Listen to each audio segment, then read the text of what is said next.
Salam sehat Sobat BTC, selamat datang kembali di Ngasep, ngobrol asik seputar perawat. Sebelum masuk ke dalam diskusi hari ini, mari kita saksikan terlebih dahulu video berikut ini.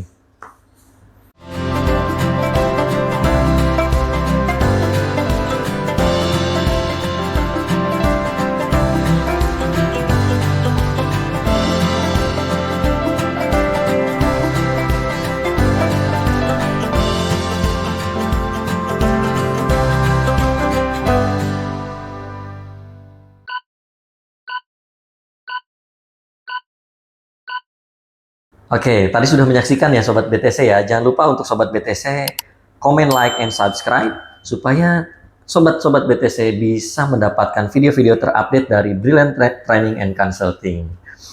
Oke, hari ini kita akan ngobrol asik kembali ya teman-teman Sobat BTC bersama Ibu Nurse Siti Komariah Eskep Mars atau yang biasa kita panggil Ibu Kokom, Sobat BTC. Apa kabar Ibu Kokom? Alhamdulillah, kabar baik. Halo Sobat BTC, salam sehat semuanya. Oke, semoga sehat selalu ya Bu ya, kita semua tentunya ya.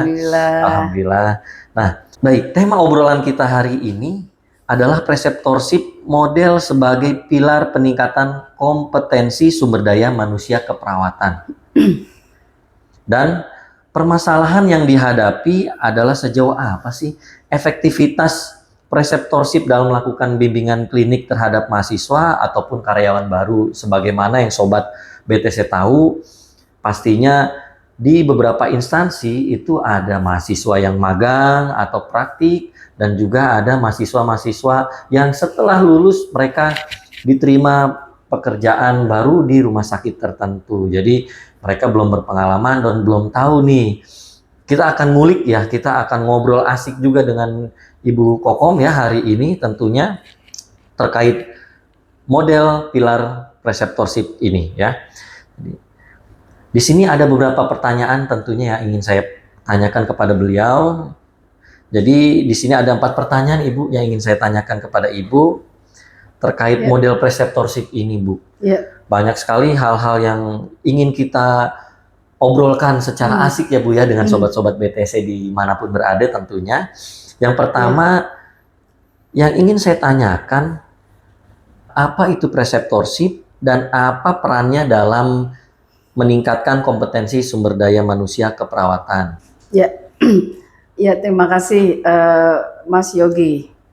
Ya memang kita sudah sering mendengar ya obrolan-obrolan, diskusi-diskusi tentang model-model pendampingan pada mahasiswa maupun perawat baru.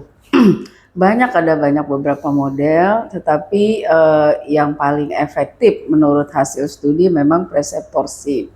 Preceptorship itu kan suatu model pendampingan. Bagaimana seorang mahasiswa ya yang dalam hal ini kita bicara tentang keperawatan ya, mahasiswa keperawatan ataupun perawat baru yang baru lulus, yang tentunya masih belum paham nih ya, masih stres, masih apa nih ya nanti yang saya harus kerjakan gitu ya. Nah, preceptorship ini suatu model pendampingan di mana baik mahasiswa baru ataupun perawat yang baru mau memasuki dunia kerja dapat meningkatkan pengetahuannya, keterampilannya diperkuat, dan yang lebih penting adalah rasa percaya dirinya. Rasa percaya dirinya untuk pengembangan personal mereka. Jadi model ini memang model yang sangat efektif dan sistematis ya. Tetapi tentu memang perlu disiapkan berbagai komponen ya yang dapat melancarkan ya atau mensukseskan model ini. Oke, baik. Jadi preceptorship merupakan satu metode yang efektif ya Bu ya. Jadi buat nanti karyawan yang baru ataupun istilah mahasiswa-mahasiswa yang sedang menempuh praktik-praktik di lapangan atau di instansi rumah sakit ya Bu ya. Dan itu merupakan satu hal yang jitu yang bisa kita terapkan berarti ya Bu ya dimanapun. Baik, terima kasih. Sekali. Ya, kemudian untuk pertanyaan berikutnya ini Bu. Iya. Kemudian yang kedua, mengapa preceptorship dipilih sebagai metode bimbingan klinik terhadap mahasiswa atau perawat baru? Iya, itu tadi saya sampaikan bahwa model ini dikatakan efektif karena memang kita mempersiapkan pendampingnya adalah mereka-mereka perawat senior yang memang sudah memenuhi kualifikasi untuk dapat membimbing, ya, untuk dapat membimbing. Nah, untuk dapat membimbing dengan efektif, bagaimana kalau yang mahasiswa tentunya mereka akhirnya akan mendapatkan pengalaman praktik yang terbaik. Kemudian kalau perawat yang baru tentunya bagaimana mereka dapat beradaptasi ya di lingkungan barunya, di dunia kerjanya mereka. Nah, itu maka dibutuhkan seorang perawat sebagai pendamping mereka, atau kita sebut pembimbing kliniknya atau preseptornya, yang juga memiliki kompetensi untuk dapat membimbing. Dan mereka harus mampu menjadi role model, ya, role model yang dapat menjadi apa ya, inspirasi baik mahasiswa maupun perawat baru, bagaimana melakukan asuhan keperawatan dengan baik dan profesional. Baik, jadi merupakan satu metode yang benar-benar efektif ya Bu ya, untuk menyiapkan ya Bu ya, menurunkan lah, kalau kata bahasa Sobat BTC mah menurunkan ilmu ya teman-teman ya. Kalau kita melihat perawat sendiri, oh jago banget nginfus ya. Nah inilah merupakan satu teknik yang tepat dan cukup pamungkas ya teman-teman. Baik Bu, sangat tergambar sekali ya Bu ya, dengan jelas ya. Baik, kemudian pertanyaan selanjutnya nih Bu, ini merupakan pertanyaan yang pamungkas ya Bu ya, yang pastinya Sobat BTC pun juga bertanya-tanya ya, seperti apa dan bagaimana ya. Dan ada berapa jenis mungkin ya yang belum tahu ya Sobat BTC ya. Berapa model teaching learning yang ada di preceptorship sih Bu? Kemudian dalam penerapannya, apakah boleh dikombinasikan sesuai kondisi di lapangan Bu? Seperti itu. Ya, mungkin sobat-sobat BTC juga ada ya yang saat ini menonton acara kita nih, saat ini ya berperan atau diberikan tugas sebagai preseptor ya. Sebagaimana kita ketahui, memang seorang preseptor itu harus menguasai metode-metode bimbingan, sehingga dari metode ini tentunya mengarahkan apa sih atau kompetensi apa yang ingin dicapai dan metode mana yang paling cocok gitu ya. Kita tahu ada metode self-directed learning ya, di mana metode ini memang mengarahkan kita sebut presepti ya. Jadi mahasiswa baru ataupun perawat baru yang mendapat pendampingan dari preseptor, kita sebut presepti. Jadi kalau untuk self-directed learning ini memang metode yang yang diberikan kepada mereka supaya bagaimana mereka mampu mandiri nih mengatur proses belajarnya. Ya, mereka mandiri mengatur proses belajarnya, tetapi tentu harus diarahkan oleh si preseptornya gitu ya, sehingga tujuan menggunakan metode ini untuk mencapai kompetensi apa gitu. Jadi, nah, seorang preseptor harus menguasai ini, mulai dari bagaimana membuat perencanaan bersama dengan si preseptinya, lalu bagaimana presepti ini nanti melaksanakannya, dan lalu nanti bersama-sama melakukan evaluasi. Kemudian ada metode lagi yang lain, yaitu metode case based model ya. Nah, ini model berdasarkan kasus. Di sini si seorang preseptor tentunya memilih metode ini bertujuan agar preseptinya menguasai kasus-kasus. Dalam hal ini kalau praktik asuhan keperawatan ya berbagai kasus ya, dari yang lazimnya dari mulai kasus anak, kasus dewasa, dan kasus yang spesifik, kasus jantung dan sebagainya. Nah, metode ini tujuannya adalah untuk pendalaman dari si mahasiswa atau perawat baru dalam memberikan asuhan keperawatan. Jadi pembekalan pada mereka bagaimana menghadapi kasus-kasus ini. Kemudian ada lagi yang paling sering ya kita pakai, yaitu metode metode conference namanya ya. Conference itu ada pre dan ada post. Ada pre dan post conference. Saya rasa kalau mahasiswa nih udah ya dari pembimbing akademiknya juga mungkin juga sudah menanamkan ya kapan pre-conference itu dilakukan ya. Biasanya kalau pre-conference itu kan dilakukan kalau contoh kepada mahasiswa ketika mahasiswa akan mulai praktik. Preseptor nih akan bertanya ya kepada si presepti, hari ini kamu akan merawat pasien kasus apa gitu ya. Lalu apa yang sudah kamu siapkan? Kalau misalnya preseptinya bilang saya punya pasien yang kemarin saya kelola, pasien dengan pasien dengan kasus diabetes mellitus misalnya gitu ya, dia punya luka diabetes gitu kan. Nah, lalu si preseptor akan bertanya apa diagnosa keperawatannya, lalu hari ini kamu akan melakukan intervensi apa, rencananya apa dan sebagainya. Jadi mengeksplorasi pengetahuan si presepti, kemudian mengeksplorasi apa rencana yang akan dilakukan, dan selanjutnya jika ada yang belum sesuai, si preseptor mengarahkan gitu ya, mengoreksi gitu ya. Oke, terus kemudian yang satu lagi masih berhubungan dengan metode conference, post conference. Post conference yaitu dilakukan sesudah mahasiswa ataupun perawat baru selesai.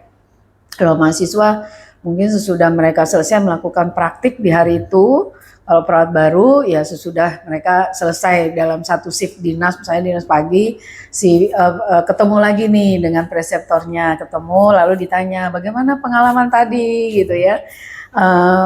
Apakah tadi apa yang direncanakan tadi pagi mau melakukan apa dengan kasus pasien kelolaan Anda, terus kemudian tadi dilakukan, lalu bagaimana rasanya setelah selesai melakukan, apa pengalaman yang Anda dapat gitu ya. Lalu kemudian kondisi pasiennya sekarang bagaimana gitu. Nah, itu yang lazim banyak dipakai ya. Karena intensitas ketemu dengan mahasiswa ataupun perawat barunya gitu setiap praktek itu lebih sering ya kalau pre-post conference. Lalu kemudian ada lagi case presentation. Nah, case presentation itu biasanya dipakai oleh preseptor di waktu-waktu tertentu ya. Misalnya kalau mahasiswa nih biasanya berapa sih lamanya dia stase misalnya di ruang penyakit dalam, di ruang anak gitu. Jadi hampir menyelesaikan stase di sana, preseptor menugaskan mengambil satu kasus. Jadi dia presentasi itu. Memang butuh waktu ya untuk menyiapkannya, karena nanti pada saat sesi presentasi kan akan ada diskusi terbuka tuh. Nah, ini tujuannya untuk pendalaman si mahasiswa untuk bagaimana merawat kasus-kasus pasien itu. Nah, jadi itu semuanya itu bisa juga diterapkan pada perawat baru. Biasanya kalau perawat baru kan kita lakukan misal di 3 bulan pertama gitu ya, di 3 bulan pertama dia bergabung gitu ya, preseptornya nanti akan menugaskan 1 bulan 1 kasus gitu ya. 1 bulan 1 kasus, misalnya bulan pertama dia kan biasanya dikasih kasus yang sederhana ya, kemudian siapkan case presentation, nanti diskusi sama-sama dengan kalau mungkin ada beberapa perawat baru kan bisa digabungkan gitu. Jadi itu yang mungkin paling paling sering ya metode-metode yang dipakai gitu. Baik, jadi begitu ya Sobat BTC, seperti yang tadi disampaikan oleh Bu Kokom, ada beberapa metode yang bisa kita lakukan ya, terutama khususnya nih bagi preseptornya ya. Karena preseptor itu salah satu orang atau perawat senior yang memberikan satu arahan-arahan atau bimbingan kepada presepti atau karyawan baru ataupun teman-teman perawat, calon perawat yang sedang magang seperti itu Bu Kokom ya. Salah satu tadi metodenya yang disebutkan oleh Bu Kokom ada seperti self-directed learning ya, kemudian ada case base ya, kemudian case base model ya tadi maksud saya, kemudian ada pre dan post conference, dan juga ada case presentation ya. Nah, betul sekali Bu Kokom. Jadi teman-teman atau sobat-sobat BTC, terutama mahasiswa yang sedang melakukan praktek lapangan, biasanya memang mereka itu dibagi-bagi stasenya ya Bu ya. Nanti di apa namanya medical bedah atau di keperawatan anak, biasanya di akhir penghujung stasenya mereka akan melakukan biasanya seperti tadi yang Ibu sampaikan ya, ada case presentation. Jadi cukup banyak ya teman-teman sobat-sobat BTC dan para mahasiswa maupun preseptor dimanapun berada ya. Jadi untuk menggunakan model preseptor ini sangat dianjurkan, tujuannya tadi untuk meningkatkan kompetensi dari perawat-perawat baru maupun perawat-perawat atau calon perawat seperti itu Sobat BTC ya. Jadi baik Bu Kokom, terima kasih banyak. Saya satu lagi boleh nambahkan nih ya. Boleh Bu Kokom boleh. Ada satu tambahan lagi ya Bu ya dari Bu Kokom. Mau menyemangati teman-teman yang mungkin silakan, Bu. Sobat BTC nih yang sedang menonton ya, yang sekarang ini sebagai preseptor gitu ya. Kita tahu nih kalau kita mengutip ya data yang dikeluarkan oleh Kemenristek-Dikti ya, dari data juga dari SIS-DMK Kemenkes di akhir tahun 2022 ya teman-teman Sobat BTC, kalau mau tahu ya, tenaga perawat di Indonesia itu paling besar loh porsinya, sekitar 39%. Tenaga perawat yang jumlah terbesar kedua itu bidan dan seterusnya ya, dari berbagai kategori profesi. Kemudian juga kalau saya kutip juga nih, saya baca juga berapa banyak sih lulusan perawat gitu ya di tahun 2022, akhir 2022, karena memang data dari Kemenristek-Dikti kan tahun ini tahun 2024 ya, yang baru keluar memang baru terakhir tahun 2023, itu data 2022. Jumlah lulusan terbanyak itu ternyata masih tetap di tingkat perawat, di kategori perawat, lulusan perawat, lebih dari 76.000 di tahun 2022 lulusan perawat. Nah, ini kan lulusan baru nih, tadi kita bahas mengenai perawat baru ini apakah sudah siap nih kerja gitu ya. Mungkin tadi perlu ada pendampingan supaya rasa percaya diri mereka meningkat, pengetahuan yang mereka sudah dapat selama pendidikan, keterampilan itu diperkuat. Maka butuh teman-teman yang menjadi preseptor. Jadi maka memang preseptornya juga harus kompeten. Ya, kita sebagai preseptor terus memperkuat kompetensi kita ya, karena yang kita hadapi selain pasien ya, juga sejawat-sejawat kita nih yang akan kita tingkatkan profesionalismenya, kompetensinya. Wah, pokoknya amal yang sangat baik nih buat teman-teman preseptor ya.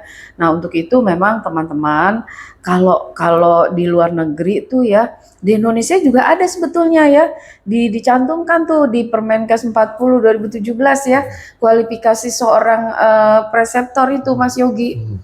Minimal kalau di area keperawatan umum itu minimal PK2 Mas Yogi. Terus kalau yang di area-area khusus misalnya di IGD, di ICU ya, di kamar operasi dan area intensif lain ya, itu minimal PK3. Nah, berarti kan memang kompetensinya udah lebih tinggi dong pasti ya. Tapi kompetensi ini harus terus ditimba. Lalu punya sertifikasi. Ya, sertifikasi sebagai preseptor teman-teman. Wah, lebih ini lagi tuh ya, lebih keren lagi karena melalui sertifikasi itu nanti teman-teman dibekali dengan metode-metode yang tadi tuh, bagaimana cara penerapannya ya. Itu saja Mas Yogi ya, untuk memotivasi teman-teman nih sebagai preseptor ya. Saya senang sekali kalau saya dulu juga pernah menjadi preseptor. Yang saya pikirkan adalah amal baik kita ya buat sejawat. Senang tuh kalau nanti berapa tahun kemudian dia udah jadi PK2, udah kompeten ya. Sudah apalagi banyak yang mengatakan dia bagus, bangga loh kita. Baik, satu informasi tambahan yang luar biasa Sobat BTC ya. Jadi tadi seperti yang disampaikan oleh Bu Kokom, jadi jumlah perawat itu Wah, kalau kata Sobat BTC yang gaul nih, pastinya ya bahasanya itu nggak kaleng-kaleng ya. Jumlahnya itu hampir 40% Sobat BTC ya. Ditambah kelulusan itu hampir 70 ribuan. Nggak kebayang ya istilahnya kita sebagai seorang perawat senior nih, preseptor memiliki tanggung jawab yang besar di pundak kita tadi seperti yang disampaikan oleh Ibu Kokom. Memiliki satu kewajiban untuk mencerdaskan ya bagaimana apa yang sudah diambil ya Bu ya tadi ilmunya di pendidikan itu bisa diterapkan dan bisa mendukung instansi tempat kita bekerja, menjaga kompetensinya, kemudian profesionalismenya ya.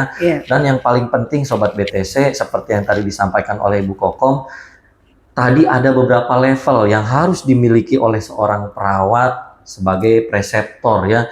Jadi levelnya itu sudah ditentukan tadi minimal PK2 ya Bu ya untuk di ruangan umum ya Bu ya.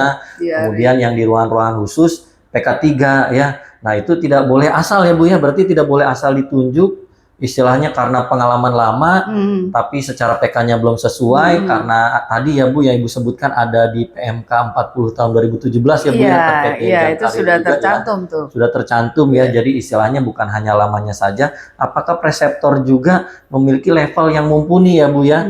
Dan ditambah tadi jangan lupa Sobat BTC, apa yang disampaikan oleh Ibu Kokom harus digarisbawahi nih, betul-betul digarisbawahi, garis merah ya, garis merah dan tebal. Bahkan dikasih tanda seru nih Sobat BTC ya. Jadi wajib tersertifikasi ya, wajib tersertifikasi. Jadi tidak boleh kita membimbing atau sebagai preseptor tidak memiliki satu kualifikasi minimal tadi sertifikasinya ya. Untuk Sobat BTC dimanapun berada yang ingin mengetahui apa saja model teaching learning dan preceptorship, tunggu video-video dari kami ya. Tentunya berikutnya kita akan memberikan satu video yang menggambarkan metode-metode seperti apa yang tadi sudah disampaikan oleh Ibu Kokom.